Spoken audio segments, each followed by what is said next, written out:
Bonjour à tous, c'est Alexandre et aujourd'hui je vous propose une vidéo sur le développement durable. Le développement durable, tout le monde en parle, mais on ne sait pas toujours ce que ça veut dire. Un mode de développement durable, ça veut dire quoi exactement? Il y a plusieurs définitions. Vous connaissez peut-être celle de Brundtland qui dit que c'est un mode de développement qui répond aux besoins d'aujourd'hui sans compromettre la capacité des générations futures à répondre aux leurs. Ça c'est bien, déjà ça clarifie un peu les choses, ça ne nous dit pas exactement ce qu'il faut faire demain matin, mais c'est bien. Il y a une autre définition qui a été créée à la fin des années 80, ça fait très longtemps, même si elle n'est pas très connue. Une définition plus scientifique qui a été créée par un cancérologue suédois qui s'appelle le docteur Karl-Henrik Robert. Et il a essayé de rassembler la communauté scientifique pour les faire se mettre d'accord, qu'ils arrêtent de se chamailler, et pour les faire se mettre d'accord sur une définition scientifique du développement durable et sur les causes profondes de notre développement non durable. Alors la première chose sur laquelle ils ont réussi à se mettre d'accord, c'est sur le fait qu'on est principalement entouré d'animaux et de végétaux.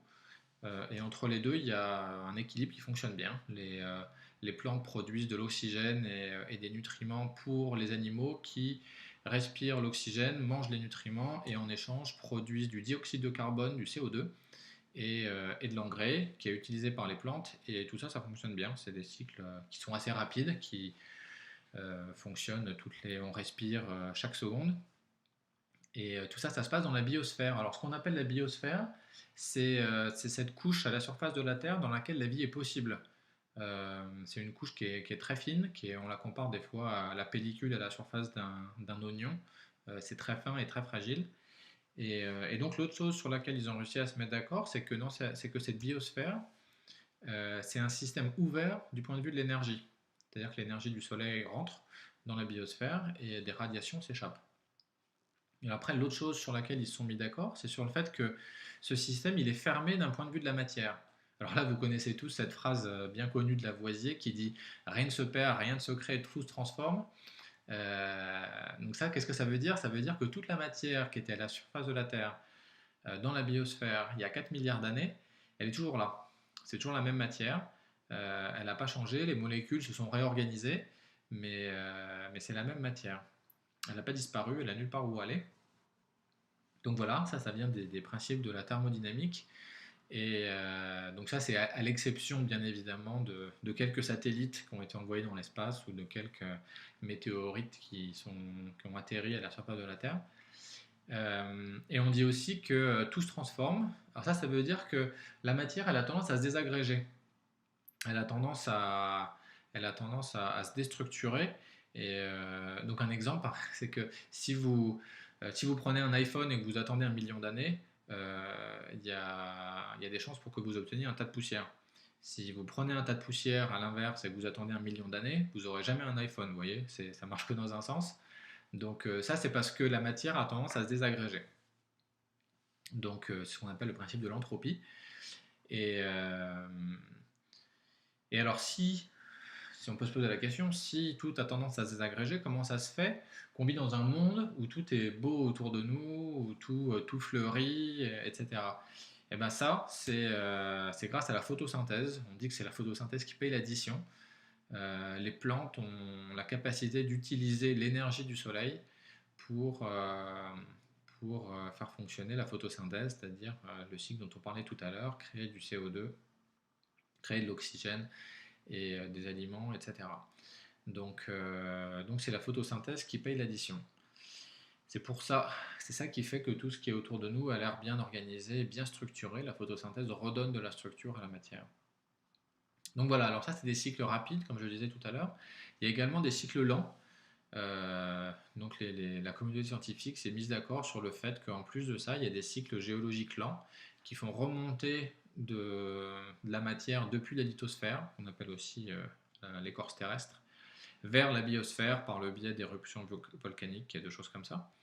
Et à l'inverse, la sédimentation et la minéralisation permettent de renvoyer la même quantité de matière vers l'écorce terrestre, ce qui nous fait un autre cycle qui fonctionne bien. Ce cycle-là, ceci dit, il ne prend pas quelques secondes comme le précédent, il prend des millions d'années. Donc voilà. Et donc tout ça, ça nous permet d'avoir notre définition de ce qu'on appelle la durabilité.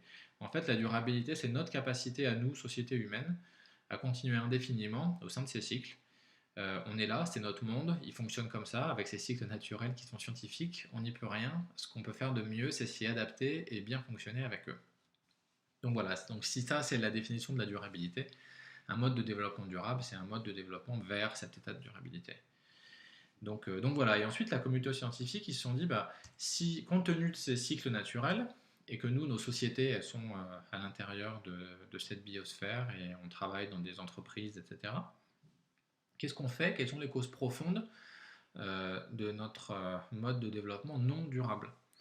Alors, la première sur laquelle ils se sont mis d'accord, c'est qu'on a tendance à extraire des flux relativement importants depuis la lithosphère.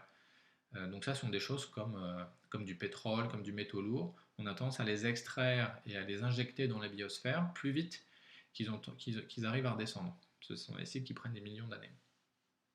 La deuxième chose, c'est qu'on a tendance à introduire dans la biosphère des composés persistants qui sont produits par la société. Donc ça, ce sont à la fois des molécules chimiques qu'on crée dans nos sociétés, qu'on envoie dans la biosphère et que la biosphère, elle a du mal à gérer, elle a du mal à digérer, etc. Mais c'est aussi des choses que la biosphère connaît déjà, comme le dioxyde de carbone, le CO2. On en crée tellement dans nos sociétés qu'on renvoie ça dans la biosphère et ça s'accumule, ça s'accumule et ça s'accumule. Voilà, et la troisième chose qu'on a tendance à faire, c'est qu'on a tendance à systématiquement dégrader et empêcher ces cycles naturels de bien fonctionner. Comment on fait ça? Eh ben, en coupant des arbres plus vite qu'ils ont le temps de repousser, en détruisant des marais qui purifient notre eau pour les remplacer par des routes ou des parkings ou des choses comme ça. Et donc voilà, on a tendance à détruire, à empêcher ces cycles naturels de bien fonctionner et de nous produire les services dont on a besoin. Voilà, ces trois causes profondes sont écologiques. La quatrième est sociale. Et la quatrième, c'est que dans nos sociétés, on a tendance à créer des obstacles à la capacité des êtres humains à répondre à leurs besoins. Et donc ça, c'est quelque chose qu'on fait de façon globale dans notre monde. Un exemple de comment on peut faire ça, c'est par exemple si vous achetez quelque chose qui est fabriqué dans un pays en voie de développement par des gens qui travaillent, qui ont des très mauvaises conditions de travail, c'est d'une façon indirecte, vous contribuez à créer des obstacles pour que ces gens-là puissent répondre à leurs besoins. Donc voilà les quatre causes profondes de notre mode de développement non durable. J'espère que ça vous aide à comprendre un petit peu mieux ce que c'est que le développement durable, ce que ça veut dire exactement et comment ça fonctionne dans le monde dans lequel on vit et dans les cycles naturels dans lesquels on s'inscrit. Voilà, si cette vidéo vous a plu, aimez-la, cliquez le bouton, inscrivez-vous si vous voulez en recevoir plus et je vous dis à bientôt, à la prochaine.